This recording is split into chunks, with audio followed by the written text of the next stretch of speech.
السلام عليكم ورحمة الله وبركاته.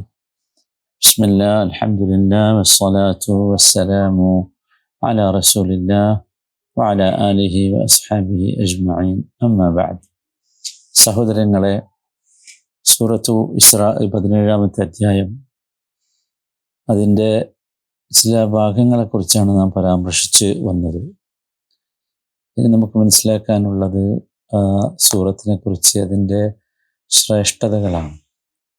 ഇമാം ബുഖാരി അദ്ദേഹത്തിൻ്റെ സഹീഹിൽ ഉദ്ധരിക്കുന്ന ഹദീസിൽ കാണാം, സമിഅ്തു ഇബ്ന മസ്ഊദിൻ യഖൂലു ഫീ ബനി ഇസ്രായീല വൽ കഹ്ഫി വമർയം വതാഹ വൽ അംബിയാ ഇന്നഹുന്ന മിനൽ ഇതാഖിൽ അവ്വൽ വഹുന്ന മിൻ തിലാദി.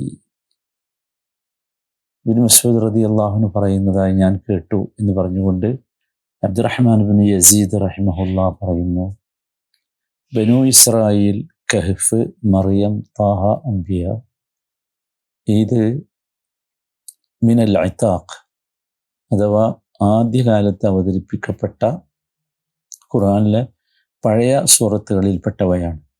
വഹുന്ന മിൻ തിലാദി, അവ എൻ്റെ പാരമ്പര്യ സമ്പത്തുക്കളിൽപ്പെട്ടവയാണ്. എന്ന് വെച്ചാൽ ആദ്യമായി പഠിച്ചവയിൽപ്പെട്ടതാണ്, ആദ്യമായി പഠിക്കുകയും ഹിഫ്ള് ചെയ്യുകയും ഒക്കെ ചെയ്തതിൽപ്പെട്ടതാണ് എന്നർത്ഥം. അതുപോലെ പാരമ്പര്യ സമ്പത്ത് എന്നതുകൊണ്ട് ഉദ്ദേശിക്കുന്നത് പഴയ ചരിത്രങ്ങളും കഥകളും ഒക്കെ ഉള്ളതാണ് എന്നർത്ഥം. നബി സല്ലല്ലാഹു അലൈഹി വസല്ലമ കാന യഖ്റഉ സൂറത്തുൽ ഇസ്രാഇ കുല്ല ലൈലത്തിൻ. ആയിഷ റളിയല്ലാഹു അൻഹ ഉദ്ധരിക്കുന്ന ഹദീസിൽ കാണാം, കാന ലാ യനാമു ഹത്താ യഖ്റഅ ബനി ഇസ്രായീൽ വസ്സുമർ. ബനു ഇസ്രായേൽ സൂറത്തും സുമർ സൂറത്തും പാരായണം ചെയ്യാതെ നബി ഉറങ്ങിയിരുന്നില്ല എന്ന്. അപ്പോൾ സത്യത്തിൽ ഒരുപാട് അത്തരത്തിലുള്ള ശ്രേഷ്ഠതകൾ നബി സല്ലല്ലാഹു അലൈഹി വസല്ലമയുടെയും സഹാബത്തിൻ്റെയും ജീവിതത്തിൽ ഈ അധ്യായത്തിന് കാണാൻ സാധിക്കും. ഈ സൂറത്തുൽ ഇസ്രാ, ഇതിൻ്റെ തുടക്കവും സൂറത്തു നഹ്ലിൻ്റെ ഒടുക്കവും തമ്മിൽ ഒരു ചെറിയ ബന്ധം നമുക്ക് കാണാൻ സാധിക്കും. സൂറത്തു നഹ്ലിൻ്റെ അവസാനം വന്നത് തസ്ബിർ വമാ സബറുക ഇല്ലാ ബില്ലാഹ് വലാ തകു ഫീ ദൈഖിൻ മിമ്മാ യംകുറൂൻ ഇന്നല്ലാഹ മഅല്ലദീന തഖവ വല്ലദീന ഹും മുഹ്സിനൂൻ എന്നാണല്ലോ. നബി സല്ലല്ലാഹു അലൈഹി വസല്ലമയോട് സബറിന് വേണ്ടി അള്ളാഹു ആവശ്യപ്പെടുകയാണ്. ഈ ആളുകൾ കാട്ടിക്കൂട്ടുന്ന പ്രയാസത്തിൽ, അവരുടെ തന്ത്രങ്ങളിൽ താങ്കൾ പ്രയാസപ്പെടരുത് എന്ന് പറയുന്നു. അതോടൊപ്പം തന്നെ തീർച്ചയായും അള്ളാഹു തഖ്വയുള്ളവരുടെയും നന്മ ചെയ്യുന്നവരുടെയും കൂടെയായിരിക്കും എന്ന് പറഞ്ഞുകൊണ്ടാണ് സൂറത്തു നഹ്ൽ അവസാനിച്ചത്. എന്നാൽ അത് യഥാർത്ഥത്തിൽ നബി സല്ലല്ലാഹു അലൈഹി വസല്ലമയോട് ആ വേദനകളുടെ അടിസ്ഥാനത്തിൽ ക്ഷമിക്കാൻ ആവശ്യപ്പെടുകയാണ്. നബി സല്ലല്ലാഹു അലൈഹി വസല്ലമയോട് പറയുന്നത്, നബിയെ, നിങ്ങളെ നമ്മൾ ഒഴിവാക്കുകയില്ല, കാരണം അള്ളാഹു ഉള്ളത് തഖ്വയുള്ളവരുടെ കൂടെയാണ് എന്നാണ്. ഇങ്ങനെയാണ് ആ അധ്യായം അവസാനിക്കുന്നത്. ഇവിടെ നിങ്ങൾ ആലോചിച്ച് നോക്കൂ, സൂറത്തു ഇസ്രായിൻ്റെ ആദ്യത്തിൽ ആ ഒരു അള്ളാഹു കൂടെ ഉണ്ട് എന്ന് പ്രാക്ടിക്കലായി അള്ളാഹു തെളിയിച്ചു കൊടുത്തു. അതാണല്ലോ ഇസ്രാ, മിഅ്റാജ് സംഭവങ്ങൾ, അതാണല്ലോ. വല്ലാത്ത അത്ഭുതമാണ് യഥാർത്ഥത്തിൽ അത് എന്ന്. അതുപോലെ തന്നെ സൂറത്തു ഇസ്രായിൻ്റെ ആദ്യവും അവസാനവും തമ്മിൽ ചില പാരസ്പര്യങ്ങളുണ്ട്. സൂറത്തു ഇസ്രായിൻ്റെ ആദ്യം ആരംഭിക്കുന്നത് തസ്ബീഹ് കൊണ്ടാണല്ലോ. സുബ്ഹാനല്ലദീ അസ്റാ ബിഅബ്ദിഹി എന്ന് പറഞ്ഞുകൊണ്ട്. അപ്പോൾ തസ്ബീഹ് എന്ന് പറഞ്ഞാൽ എന്താ? അള്ളാഹുവിനെ എല്ലാ ന്യൂനതകളിൽ നിന്നും അള്ളാഹു മുക്തനാണ് എന്ന് സ്ഥാപിക്കലാണ്. ഇനി നിങ്ങൾ നോക്കൂ, വലിയ അത്ഭുതം കാണാൻ നിങ്ങൾക്ക്. ആ അധ്യായം സൂറത്തു ഇസ്രാ അവസാനിക്കുന്നത് ഹംദ് കൊണ്ടാണ്. സുബ്ഹാനല്ലാഹ്. ഹംദ് എന്ന് പറഞ്ഞാൽ എന്താ? അള്ളാഹുവിനെ പുകഴ്ത്തലാണ്, മറ്റേത് അള്ളാഹുവിനെ പരിശുദ്ധിപ്പെടുത്തലാണ്. വഖുലിൽ ഹംദുലില്ലാഹ് അല്ലദീ ലം യത്തഖിദ് വലദൻ വലം യകുൻ ലഹു ശരീകുൻ ഫിൽ മുൽക്ക് എന്ന് പറഞ്ഞുകൊണ്ടാണ് ഈ അധ്യായത്തിലെ 111-ാമത്തെ വചനം അവസാനിക്കുന്നത്. അതുപോലെ തന്നെ ഈ അള്ളാഹു സുബ്ഹാനഹു വ തആലയുടെ തസ്ബീഹ് കൊണ്ട് ആരംഭിക്കുക എന്ന് പറയുമ്പോൾ നബി സല്ലല്ലാഹു അലൈഹി വസല്ലം ആരംഭിച്ചുകൊണ്ട് പറയുന്നത് എന്താ? നബിയുടെ ഉബൂദിയത്തിനെ കുറിച്ചാണ്. സുബ്ഹാനല്ലദി അസ്റാ ബിഅബ്ദിഹി. നോക്കൂ, നബി സല്ലല്ലാഹു അലൈഹി വസല്ലമക്ക് അള്ളാഹു നൽകിയ ഏറ്റവും വലിയ മഹത്വമാണ് ഇസ്രാ മിഅ്റാജ് സംഭവങ്ങൾ. പക്ഷെ അത് പറയുമ്പോൾ അള്ളാഹു നബിയെക്കുറിച്ച് പറഞ്ഞ വാക്ക് അബ്ദ് എന്നാണ്. ഉബൂദിയത്താണ് നബിക്ക് ഇഷ്ടം. സത്യത്തിൽ ഇന്നൊക്കെ ആണെങ്കിൽ ഒരു വലിയ കറാമത്തായി അല്ലെങ്കിൽ വലിയ മഹാസംഭവമായി പറഞ്ഞ് വലുതാകാൻ സാധ്യതയുള്ള, അല്ലെങ്കിൽ വലുതാക്കാൻ അനുയായികളൊക്കെ നേതാക്കന്മാരെ വലുതാക്കാൻ സാധ്യതയുള്ള സംഭവമാണുള്ളത്. പക്ഷെ അവിടെ അള്ളാഹു തആല അബ്ദ് എന്നാണ് പ്രയോഗിച്ചത്. നിങ്ങൾ ആലോചിച്ച് നോക്കൂ. അതുപോലെ ഈ സൂറത്ത് അവസാനിക്കുന്നതാകട്ടെ ഉബൂദിയത്ത്, മനുഷ്യന് റബ്ബിനോടുള്ള ഉബൂദിയത്തിൻ്റെ ഒരുപാട് രംഗങ്ങളെക്കുറിച്ച് പറഞ്ഞുകൊണ്ടാണ്. പ്രത്യേകിച്ചും സലാത്താണല്ലോ ഉബൂദിയത്തിൻ്റെ ഏറ്റവും വലിയ രംഗം. ആ സലാത്തിനെ കുറിച്ച് പറഞ്ഞുകൊണ്ടാണ് അവസാനിക്കുന്നത്. മറ്റൊരു സംഗതി നോക്കൂ, സൂറത്തുൽ ഇസ്രാ ആണ് ഏറ്റവും കൂടുതൽ ഖുർആനെ കുറിച്ചും മനുഷ്യനെക്കുറിച്ചും പറഞ്ഞിട്ടുള്ള അധ്യായം. അത് നമ്മൾ ശ്രദ്ധിച്ചാൽ മനസ്സിലാവും. അൽ ഖുർആനു വൽ ഇൻസാൻ, ഈ രണ്ട് വിഷയങ്ങളും ഏറ്റവും കൂടുതൽ പറഞ്ഞ അധ്യായം സൂറത്തു ഇസ്രാ ആണ്. ഇതിൽ നമ്മൾ മനസ്സിലാക്കേണ്ട എന്താണെന്ന് ചോദിച്ചാൽ, നമുക്കെല്ലാവർക്കും അറിയാം നബി സല്ലല്ലാഹു അലൈഹി വസല്ലമ ഇസ്രാ നടത്തിയ മസ്ജിദുൽ അഖ്സ ഇന്ന് യഹൂദന്മാരുടെ കയ്യിലാണ്. ഈ ഏറ്റവും കൂടുതൽ ഈ സൂറത്തു ഇസ്രായിൽ ഖുർആനെ കുറിച്ചും ഇൻസാനിനെ കുറിച്ചുമുള്ള ചർച്ച നമ്മളെ പറഞ്ഞ് മനസ്സിലാക്കി തരുന്ന ഒരു കാര്യമുണ്ട്. അതെന്താണെന്ന് ചോദിച്ചാൽ, ലൻ യതഹററൽ ഖുദുസ് ഇല്ലാ ബിൽ ഇൻസാനിൽ ഖുർആനി. ഖുർആനുള്ള മനുഷ്യനല്ലാതെ ഈ ഖുദുസിനെ മോചിപ്പിക്കാൻ കഴിയില്ല. വല്ലാത്തൊരു സംഗതിയാണത്. ഇന്ന് ഖുദുസിന് വേണ്ടിയുള്ള ധർമ്മസമരങ്ങളും പ്രാർത്ഥന ഒക്കെ നടക്കുന്നുണ്ട്. പക്ഷേ നമ്മൾ മനസ്സിലാക്കേണ്ടത്, സൂറത്തു ഇസ്രായിലൂടെ പോകുമ്പോൾ നമുക്ക് ബോധ്യമാകുന്ന ഒരു കാര്യം, ഖുദുസ് മോചിപ്പിക്കണമെങ്കിൽ ഒരു ഖുർആനിക സമൂഹത്തിന് മാത്രമേ സാധ്യമാകൂ എന്നാണ്. അതുപോലെ തന്നെ വളരെ പ്രധാനപ്പെട്ട ഒരു സംഗതിയാണ് അല്ലാഹു സുബ്ഹാനഹു തആല ഇവിടെ ഈ നിങ്ങൾ ശ്രദ്ധിച്ചിട്ടുണ്ടാവും, ഈ ഇസ്രായിനെ കുറിച്ച് പറഞ്ഞ ശേഷം പിന്നെ പറയുന്ന അതിമനോഹരമായ ഒരു സംഗതി എന്താണെന്ന് ചോദിച്ചാൽ, മൂസ അലൈഹിസ്സലാമിന് അള്ളാഹു നൽകിയ സന്ദേശത്തെക്കുറിച്ച്. വആതൈനാ മൂസൽ കിതാബ വജഅൽനാഹു ഹുദൻ ലിബനി ഇസ്രായീൽ. മൂസാ നബിക്ക് കിതാബ് കൊടുത്തത് പറയുകയാണ്. അപ്പോൾ സത്യത്തിൽ മൂസാ നബി ബനു ഇസ്രായേലിനെ സംബന്ധിച്ചിടത്തോളം അവർക്കുള്ള വിജയത്തിൻ്റെ മാർഗരേഖ അവരുടെ കിതാബായിരുന്നു. അതുപോലെ നമുക്കുള്ള വിജയത്തിൻ്റെ മാർഗരേഖ ഖുർആനാണ് എന്നർത്ഥം. അപ്പോൾ ഖുർആനുള്ള ഒരു സൊസൈറ്റിക്ക് മാത്രമേ സത്യത്തിൽ ഭൂമുഖത്ത് അത്ഭുതങ്ങൾ കാണിക്കാൻ സാധിക്കുകയുള്ളൂ. അതുകൊണ്ട് അള്ളാഹു പറയുന്നത് ഒരൊറ്റ കാര്യമാണ്. അതുകൊണ്ട് മുഹമ്മദ് നബിയുടെ സമൂഹമേ, ഈ കിതാബിനെ കുറിച്ച്, ഈ കിതാബിൻ്റെ മൂല്യം, വാല്യൂ എന്താണെന്ന് നിങ്ങൾ തിരിച്ചറിയണം. മുഹമ്മദ് നബിയുടെ സമൂഹമേ, ബനു ഇസ്രായേൽക്കാർ അവരുടെ കിതാബിൽ കാണിച്ച അപജയം നിങ്ങൾക്ക് സംഭവിക്കരുത്.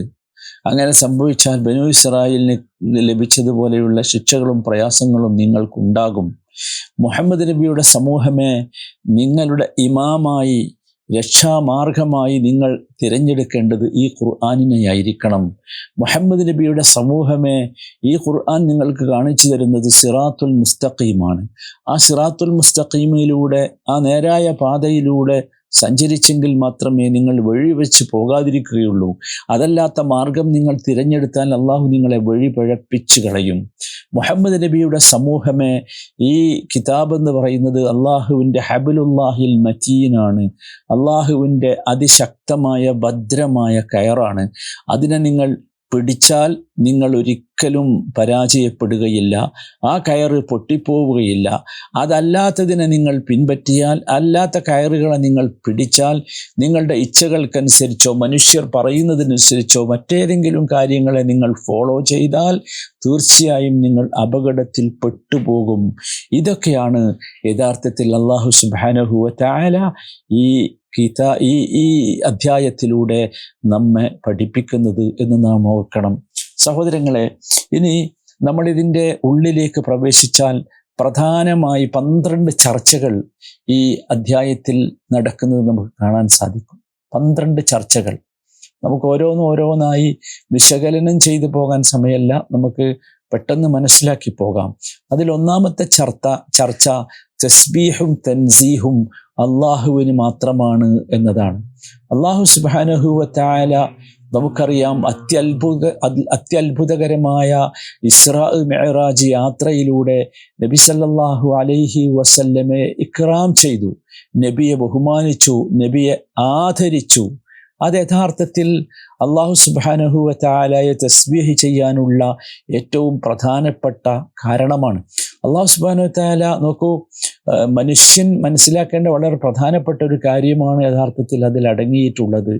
ഇസ്ലാമിന് വേണ്ടി നമ്മൾ പ്രവർത്തിക്കുന്ന സമയത്ത് എത്ര കടുപ്പമുള്ള വെല്ലുവിളികളെ നേരിടാനും അള്ളാഹു നമുക്ക് തസ്ബീത്ത് നൽകും, അള്ളാഹു നമുക്ക് സഹായം നൽകും എന്നതാണ് സത്യത്തിൽ ഒന്നാമത്തെ ഈ അധ്യായത്തിലെ ചർച്ച എന്ന് പറയുന്നത്. രണ്ടാമത്തെ ചർച്ച ഇതിലെ രണ്ടാമത്തെ വചനമാണ്. അത്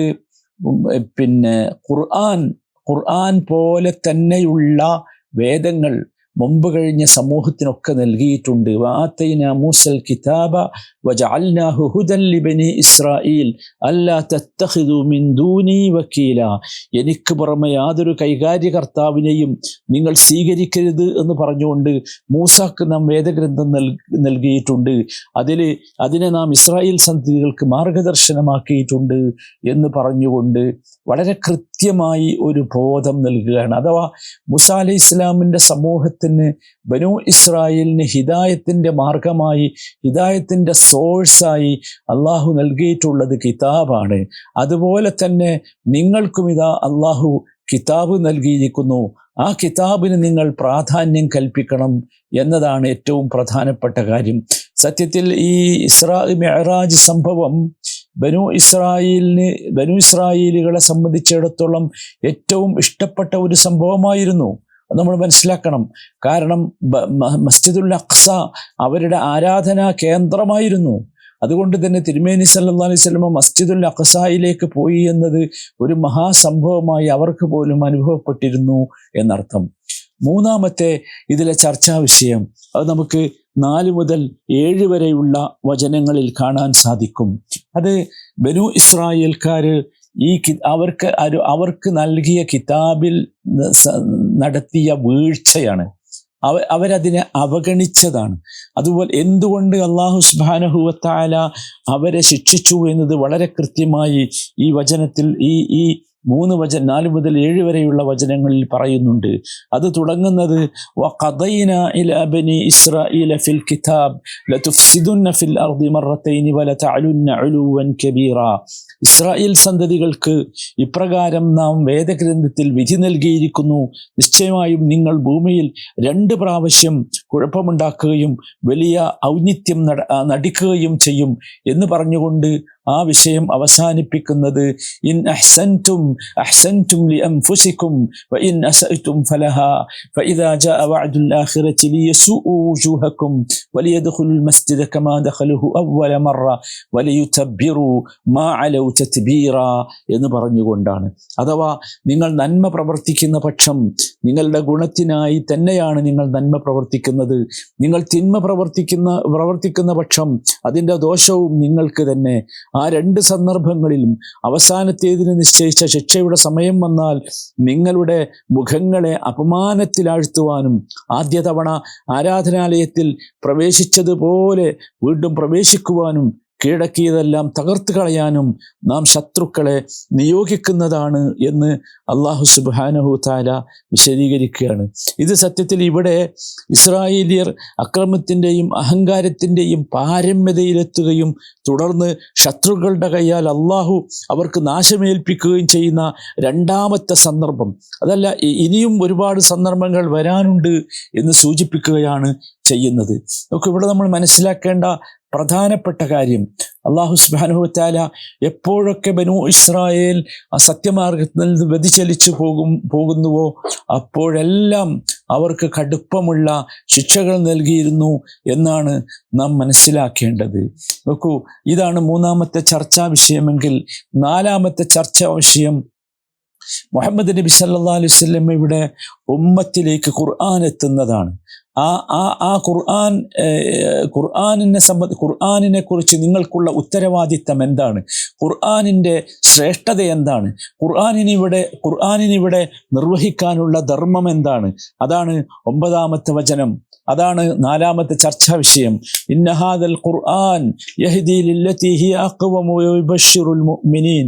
തീർച്ചയായും ഈ ഖുർആൻ ഏറ്റവും ശരിയായതിലേക്ക് വഴി കാണിക്കുകയും സൽക്കർമ്മങ്ങൾ പ്രവർത്തിക്കുന്ന സത്യവിശ്വാസികൾക്ക് വലിയ പ്രതിഫലമുണ്ട് എന്ന സന്തോഷ വാർത്ത അറിയിക്കുകയും ചെയ്യുന്നു എന്ന് പറഞ്ഞുകൊണ്ടാണ് വിശുദ്ധ ഖുർആനിനെ ഇൽത്തിസാം ചെയ്യുന്ന, അതിനെ സ്വീകരിക്കുന്ന, അതിനെ ജീവിത പാന്താവായി സ്വീകരിക്കുന്നവർക്ക് തീർച്ചയായും നബിയെ നിങ്ങളെ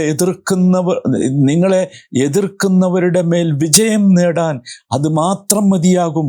അതുകൊണ്ട് ഈ ഉമ്മത്ത് ചെയ്യേണ്ടത് എന്താണെന്ന് ചോദിച്ചാൽ ഈ ഖുർആനെ മുറുകെ പിടിക്കുകയും അള്ളാഹുവിൻ്റെ ഈ ഹബിലിനെ എല്ലാവരും ഒന്നിച്ച് മുറുകെ പിടിക്കുകയും ചെയ്യണം. എങ്കിൽ മാത്രമേ നിങ്ങൾക്ക് ഹിദായത്ത് കിട്ടൂ. ആ ഹിദായത്താണ് ഏറ്റവും ശക്തിയുള്ളത് എന്നാണ് ആ ഭാഗം പറയുന്നത്. 5-ാമത്തെ ചർച്ചാ വിഷയം അത് അള്ളാഹു സുബ്ഹാനഹു വ തആലയുടെ ചില കൽപ്പനകളും നിർദ്ദേശങ്ങളും ഒക്കെയാണ്. അത് ശരിക്കും നമുക്ക് മനസ്സിലാക്കാൻ സാധിക്കും.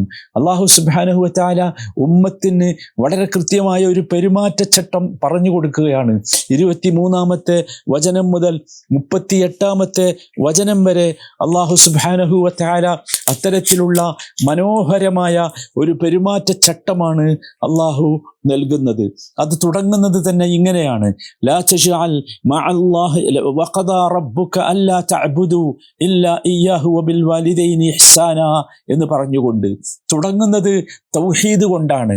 നിങ്ങൾ ഉദ്ദേശിക്കുന്നത് ഒരു സുരക്ഷിതമായ ശക്തിയുള്ള ഒരു സാമൂഹ്യ വ്യവസ്ഥിതിയാണെങ്കിൽ ആ സാമൂഹ്യ വ്യവസ്ഥിതിക്ക് അടിസ്ഥാനപരമായി ആവശ്യം വഖദാ റബ്ബുക അല്ലാ തഅബുദു ഇല്ലാ ഇയ്യാ, അള്ളാഹുവിനെ മാത്രം ആരാധിക്കുന്ന ഒരു സമൂഹത്തിൻ്റെ സൃഷ്ടിയാണ് എന്ന് പറഞ്ഞുകൊണ്ടാണ് ആ ഭാഗം ആരംഭിക്കുന്നത്.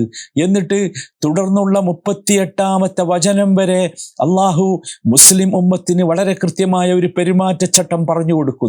അതിൽ മാതാപിതാക്കൾക്ക് നന്മ ചെയ്യുന്നതിനെ കുറിച്ചുണ്ട്, അടുത്ത കുടുംബങ്ങൾക്ക് സമ്പത്ത് നൽകുന്നതിനെ കുറിച്ചുണ്ട്, അതുപോലെ ഈ അമിതവ്യയം തെറ്റാണ് എന്ന് ശക്തമായി പറയുന്നുണ്ട്, അതുപോലെ പിശുക്ക് കാണിക്കാൻ പാടില്ല എന്ന് പറയുന്നുണ്ട്, അതുപോലെ മക്കളെ വധിക്കാൻ പാടില്ല എന്ന് പറയുന്നുണ്ട്, അതുപോലെ വ്യഭിചാരത്തിനെ സമീപിക്കുക പോലും ചെയ്യരുത്, അതിന് അകന്നു നിൽക്കണം എന്ന് പറയുന്നുണ്ട്, ആത്മഹത്യ പോലെയുള്ള സ്വയം കൊലകൾ ആപത്താണെന്ന് പറയുന്നുണ്ട്, ജനങ്ങളുടെ സമ്പത്ത് അന്യായമായി തിന്നരുത് എന്ന് പറയുന്നുണ്ട്, വിശേഷിച്ചും യതീമുകളുടെ അനാഥരുടെ സമ്പത്തിനെ അന്യായമായി സമീപിക്കരുതെന്ന് പറയുന്നുണ്ട്.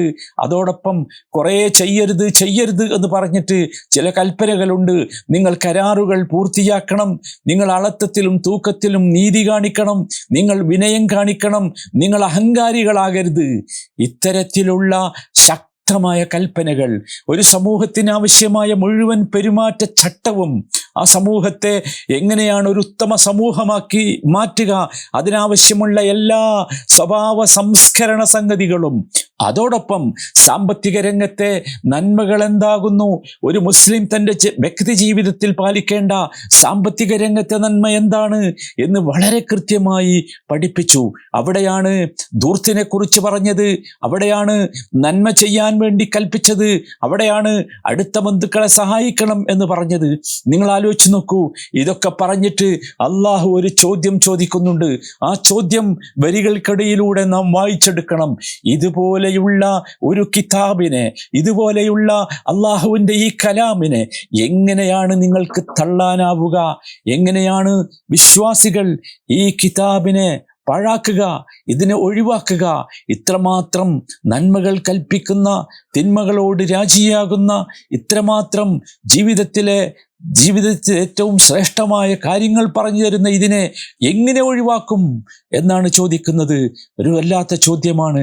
എന്ന് മാത്രമല്ല, ബനൂ ഇസ്രായേലിന് സംഭവിച്ചത് ഇത്തരത്തിലുള്ള നന്മകളിൽ നിന്ന് അവർ മാറി നിൽക്കുകയും തിന്മകളുടെ ഉപാസകരാകുകയും ചെയ്തപ്പോൾ ഇന്ന് നാം കാണുന്നത് പോലെ ഇന്ന് പാശ്ചാത്യ രോഗങ്ങളിലൊക്കെ കാണുന്നത് പോലെ, ഈ ജൂതന്മാരുടെ സങ്കേതങ്ങളിലൊക്കെ കാണുന്നത് പോലെ അതിശക്തമായ അരാജകത്വത്തിലേക്ക് അവരെത്തിയപ്പെടുകയും ചെയ്തു എന്ന് മാത്രമല്ല, ലോകത്തെ ഏറ്റവും കടുപ്പമുള്ള അഹങ്കാരികളായി ഇവർ മാറുകയും ചെയ്തു എന്നതാണ് ചരിത്രം.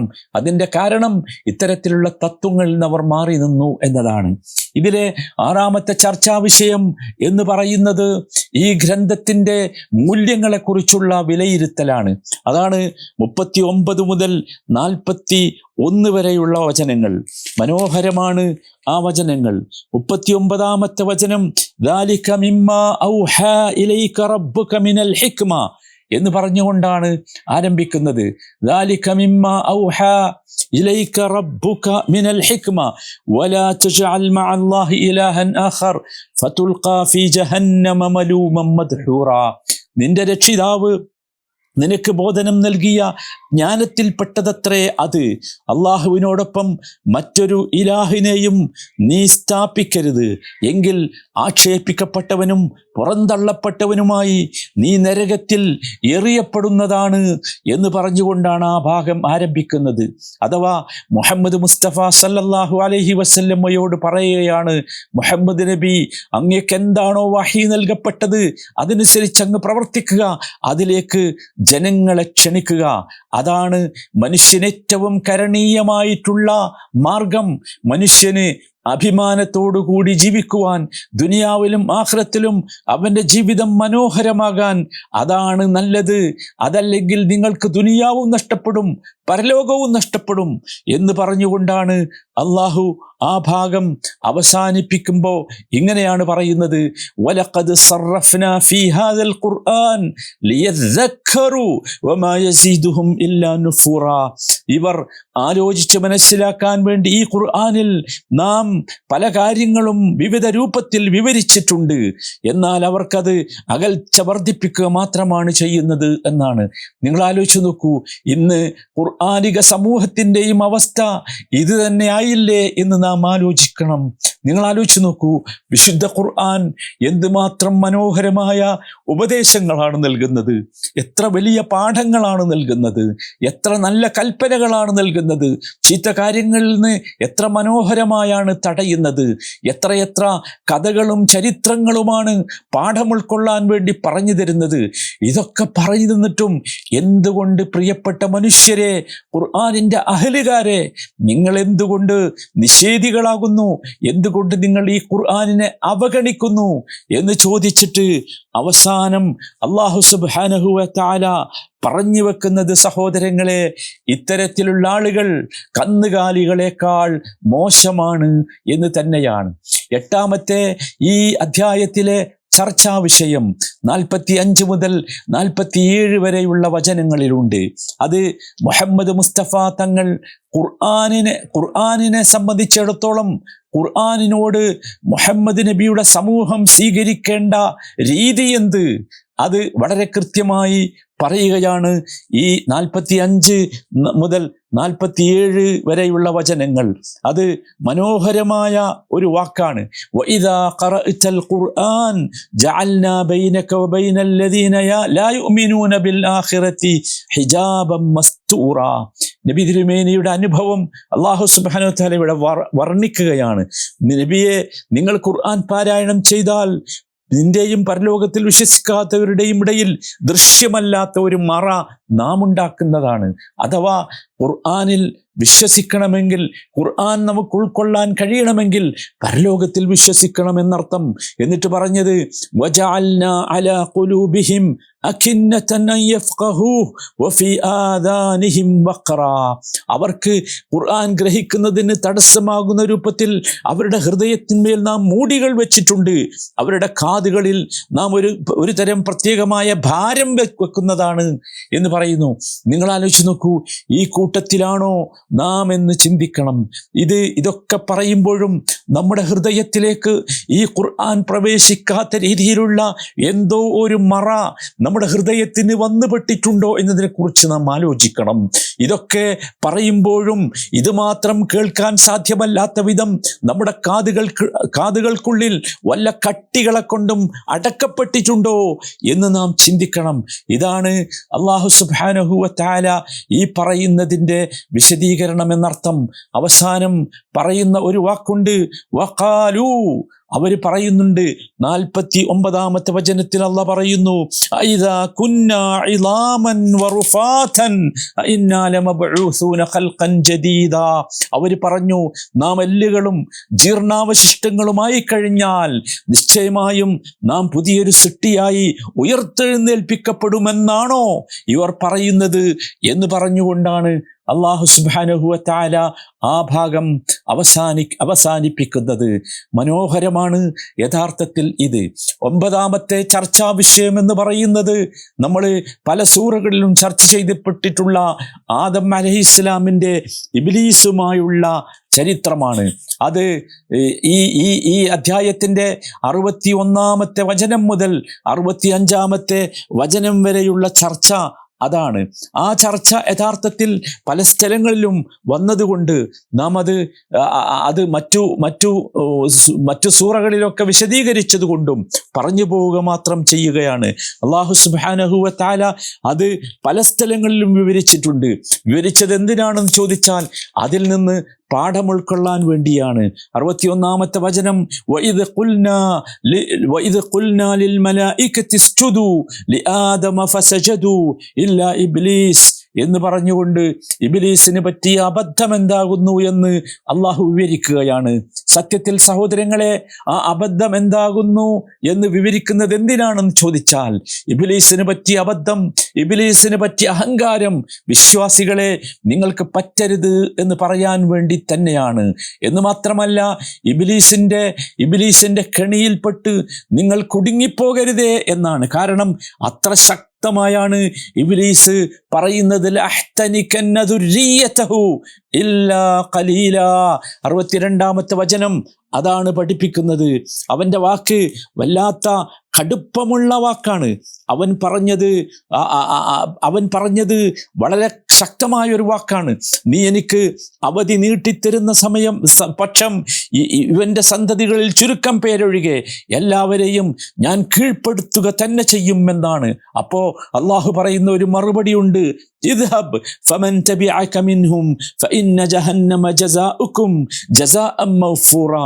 നീ പോയിക്കൊള്ളുക, അവരിൽ നിന്ന് വല്ലവരും നിന്നെ പിന്തുടരുന്ന പക്ഷം നിങ്ങൾക്കെല്ലാമുള്ള പ്രതിഫലം നരകം തന്നെയായിരിക്കും.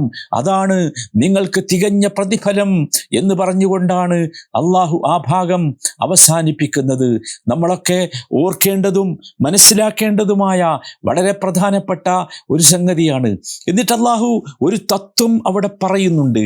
അതെന്താന്ന് ചോദിച്ചാൽ, പിശാച് അവൻ്റെ ശബ്ദം മുഖേനയും അവൻ്റെ പ്രവർത്തനം മുഖേനയും അവൻ്റെ പടയാളികൾ മുഖേനയും നിങ്ങളെ സ്വാധീനിക്കാൻ ശ്രമിക്കും. നിങ്ങളുടെ സമ്പത്തിലും നിങ്ങളുടെ മക്കളിലും അവർ സ്വാധീനിക്കാൻ ശ്രമിക്കും. പലതരത്തിലുള്ള വാഗ്ദാനങ്ങൾ അവൻ നൽകും. പക്ഷേ പിശാച് നൽകുന്ന വാഗ്ദാനങ്ങളൊക്കെ വഞ്ചന മാത്രമാണ് എന്ന് പറഞ്ഞുകൊണ്ട് വിശ്വാസികളോടൊരു കാര്യം കഴിഞ്ഞ സൂറയിൽ ഓർമ്മിപ്പിച്ച ഒരു കാര്യം ഇവിടെയും ഓർമ്മിപ്പിക്കുന്നുണ്ട്. ഇന്ന ഇബാദി ലൈസ ലക അലൈഹിം സുൽത്താൻ വകഫാ ബിറബ്ബിക വകീലാ. തീർച്ചയായും എൻ്റെ ദാസന്മാരാരോ അവരുടെ മേൽ നിനക്ക് യാതൊരു അധികാരവുമില്ല, കൈകാര്യകർത്താവായി നിന്റെ രക്ഷിതാവ് തന്നെ മതി എന്ന് പറഞ്ഞുകൊണ്ടാണ് അള്ളാഹു ആ പിശാചിന് ഒരു കഴിവുമില്ല എന്ന്, വിശ്വാസികളുടെ മേൽ ആധിപത്യം പുലർത്താൻ ഒരു കഴിവുമില്ല, അത് വിശ്വാസികൾ മനസ്സിലാക്കണം. പക്ഷേ വിശ്വാസികൾ അവൻ്റെ വലയിൽ വീണുപോയാൽ അവൻ നിങ്ങളെ വലയിൽപ്പെടുത്തുക തന്നെ ചെയ്യും എന്നതാണ് അള്ളാഹു ഇവിടെ പറഞ്ഞു വെക്കുന്ന ഏറ്റവും പ്രധാനപ്പെട്ട കാര്യം. സഹോദരങ്ങളെ, മനസ്സിലാക്കാൻ അള്ളാഹു തൗഫീഖ് നൽകുമാറാകട്ടെ. ഇതനുസരിച്ച് ജീവിക്കുവാൻ നമ്മളെല്ലാവരും പരിശ്രമിക്കുക. അപ്പോൾ പിശാചിന്റെ കെണിയിൽ നിന്ന് നാം രക്ഷപ്പെട്ട് അള്ളാഹു ഈ സൂറയിൽ പറയുന്നത് പോലെ തൗഹീദ് ഉൾക്കൊണ്ട് അള്ളാഹുവിൻ്റെ സ്വർഗത്തിലേക്ക് പ്രവേശിക്കുന്ന ഭാഗ്യവാന്മാരായി തീരാൻ നമുക്ക് സാധിക്കും. അള്ളാഹു തൗഫീഖ് നൽകുമാറാകട്ടെ.